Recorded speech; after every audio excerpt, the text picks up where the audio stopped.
Hi guys, happy Dussehra to everyone. तो आज दशहरा के उपलक्ष्य पे हम बनाएंगे एक स्वीट डिश, और स्वीट डिश का नाम सुनते ही हम महाराष्ट्रियंस के दिमाग में एक ही डिश आती है जिसका नाम है पुरणपोळी।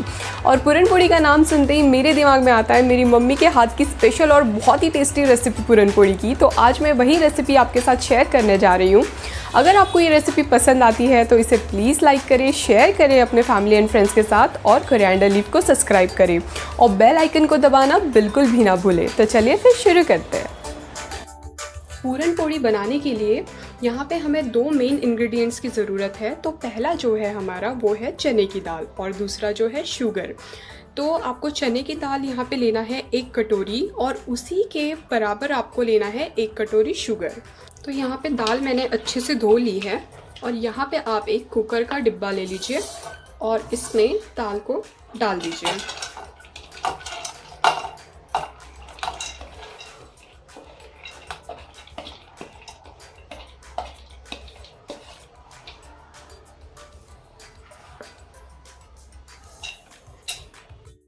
और अब आपको इसमें बस इतना पानी डालना है कि दाल हमारी जो है वो पूरी भीग जाए। तो यहाँ पे मैंने पानी डाल दिया है, और कुकर में दाल चढ़ाने के बाद आपको इसे आने देना है 5 से 6 सीटियाँ, और उसके बाद हम गैस बंद करेंगे और दाल चेक कर लेंगे। तो जब तक कि हमारी दाल कुकर में पक रही है तब तक कि हम इसके लिए एक डो लगा देंगे। तो उसके लिए भी यहाँ पे आपको सबसे पहले लेना है 1 कटोरी मैदा, और आपको इसे लगा देना है। तो चलिए मैं इसमें डाल देती हूँ 1 कटोरी मैदा। इसमें हम डालेंगे पिंच ऑफ बेकिंग पाउडर, और पिंच ऑफ हम इसमें डालेंगे नमक। अब हम इसे थोड़ा सा मिक्स कर लेंगे अच्छे से, और अब थोड़ा थोड़ा पानी डाल के आप इसे नीड करें। इस तरीके से आप इसे नीड करें बिल्कुल हल्के हाथों से। और इसका आटा हमें बिल्कुल भी हार्ड नहीं लगाना है, इसका आटा आपको बिल्कुल सॉफ्ट लगाना है। तो देखिए आटा मैंने यहाँ पे लगा दिया है अच्छे तरीके से, और आप अब देख सकते हैं कि आटा आपको इतना सॉफ्ट रखना है। और अब हम इसे रेस्ट करने के लिए छोड़ देंगे 15 से 20 मिनट के लिए। अब यहाँ पे आप देख सकते हैं कि दाल हमारी बॉईल करके हो चुकी है, और आप अच्छे से देख सकते हैं कि ये बहुत अच्छे से पक चुकी है। तो चलिए अब हम चलते हैं हमारी नेक्स्ट प्रोसेस की ओर। तो यहाँ पे अब नेक्स्ट प्रोसेस में हम सबसे पहले गैस पे कढ़ाई चढ़ा लेंगे, और उसके बाद ये जो दाल हमने यहाँ पे बॉईल करके रखी है वो हम इसमें डाल देंगे। लेकिन मैंने आपको एक बात नहीं बताई है, वो ये है कि जब आप दाल को बॉईल करते हैं तो बॉईल करने के बाद इसमें जितना भी पानी बचता है आपको सारा पानी बाहर निकाल लेना है, और फिर ही हम इसे कढ़ाई में पकाएंगे।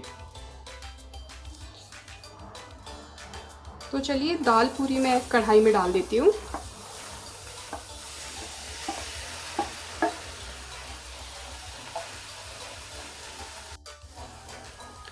और इसके बाद हम इसमें डालेंगे शुगर। तो मैंने सबसे पहले आपको बताया था कि हमें 1 कटोरी अगर दाल लगने वाली है तो 1 कटोरी ही शुगर लगेगी।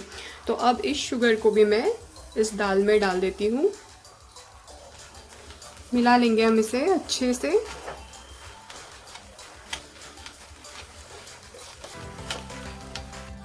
तो यहाँ पे आपको एक बहुत ही ज़रूरी चीज़ का ध्यान देना है कि शुगर, हमारी जो शक्कर है, जब तक कि मेल्ट नहीं हो जाती तब तक कि हम इसको इसमें मिलाते रहेंगे और घुमाते रहेंगे।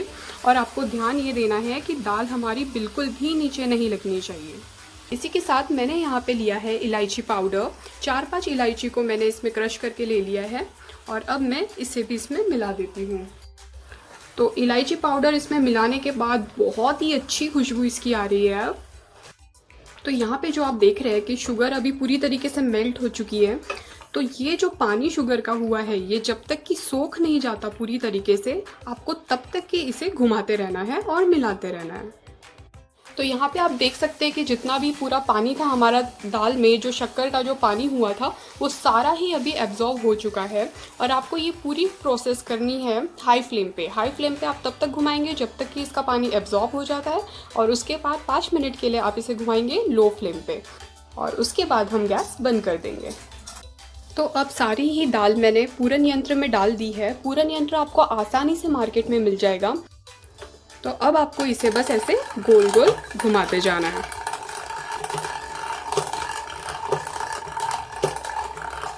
और इसी तरीके से आपका जो पूरन है वो आपको रेडी मिल जाएगा। तो यहाँ पे आप देख सकते हैं कि पूरन हमारा बनके हो चुका है कम्प्लीटली रेडी। और इसमें अब मैं डाल देती हूँ किसा हुआ नारियल।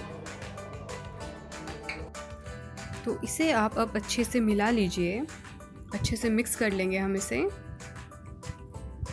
नारियल इसमें मिलाने से इसका जो टेस्ट है वो बहुत ही ज़्यादा अच्छा हो जाता है, तो इसे मिलाना बिल्कुल भी ना भूलें। अब इसे हम थोड़ी देर के लिए ठंडा होने के लिए रखेंगे और उसके बाद हम हमारी पूरन पोलियाँ तैयार कर लेंगे। तो यहाँ पे अब हमारा आटा चेक कर लेंगे और आटा जो है वो भी 20 मिनट्स के बाद बहुत अच्छे से अभी ये लग चुका है, आप देख सकते हैं। और एक तेल का आप हाथ ले लीजिए इस पे और इसे हम नीड कर लेंगे। तो यहाँ पे आप एक लोई बना लीजिए छोटी सी और इसे हम गोल घुमा लेंगे इस तरीके से।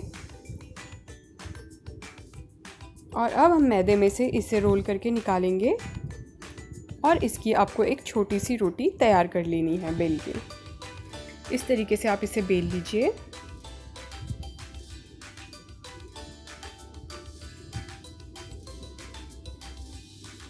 और अब जो हमने पूरन तैयार किया था उसका आप छोटा सा पोर्शन ले लीजिए अपने हाथ पे इस तरीके से, और इसका आपको बनाना है एक छोटा सा बॉल। तो अब हम इसका बॉल बना लेंगे इस तरीके से। और अब आप इस बॉल को रख दीजिए रोटी पे और बेली हुई रोटी की सारी ही साइड को अब आप पास पास में पकड़ के एक दूसरे से इसे चिपका दीजिए। ध्यान से देख लीजिए आप, बिल्कुल ही आसान है ये, ऐसे आप चिपकाते जाइए। और अब इसे हम घुमा के ऊपर की ओर खींच लेंगे और एक्स्ट्रा का जितना भी पोर्शन है इसे हम सेपरेट कर लेंगे। प्रेस कर लीजिए इसे, थोड़ा सा और प्रेस करेंगे ताकि हम अच्छे से बेल सके। और अब हम इसे मैदे में से रोल करके निकाल लेंगे, बिल्कुल ऐसे। और अब हम इसे हल्के हाथों से बेल लेंगे।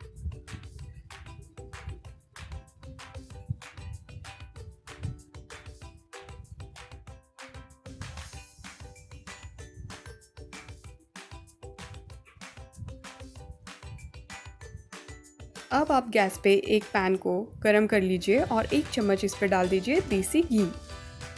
और उसके बाद हमने जो पूरन पोड़ी बनाई थी बेल के, इसे भी हम इस पे सेक लेंगे।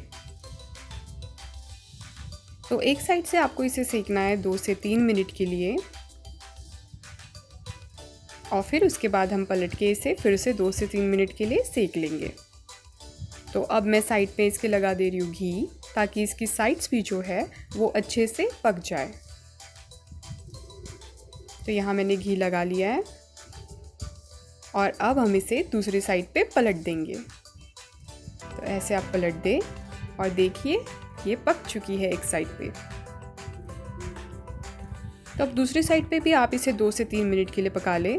और अब मैं इस पर फिर से लगाऊंगी 1 चम्मच घी। और घी लगाने में आप बिल्कुल भी कंजूसी मत करिए, क्योंकि घी से इसका जो टेस्ट है वो बहुत ही ज़्यादा अच्छा हो जाता है। तो अभी हम इसे हल्का हल्का सा प्रेस करेंगे ताकि ये दूसरी साइड से भी अच्छे से पक जाए। ऑलरेडी इसकी जो खुशबू है बहुत अच्छी आ रही है। तो चलिए अब हम इसे दूसरी साइड पे भी फ्लिप करेंगे लाइक दिस। वाओ, तो देखिए बहुत ही मस्त ये फूल चुकी है। और इसका यही एक प्रूफ है कि ये बहुत ही अच्छे से पकी है और ये बहुत ही सॉफ्ट लगेगी आपको खाने में। तो देख सकते हैं आप, बहुत ही मस्त लग रही है ये। तो चलिए अब मैं इसे एक प्लेट में निकाल लेती हूँ। Very tempting. तो बस इसी तरीके से आप बाकी की भी सारी पूरन पोड़ियाँ बना लीजिए और एंजॉय करिए।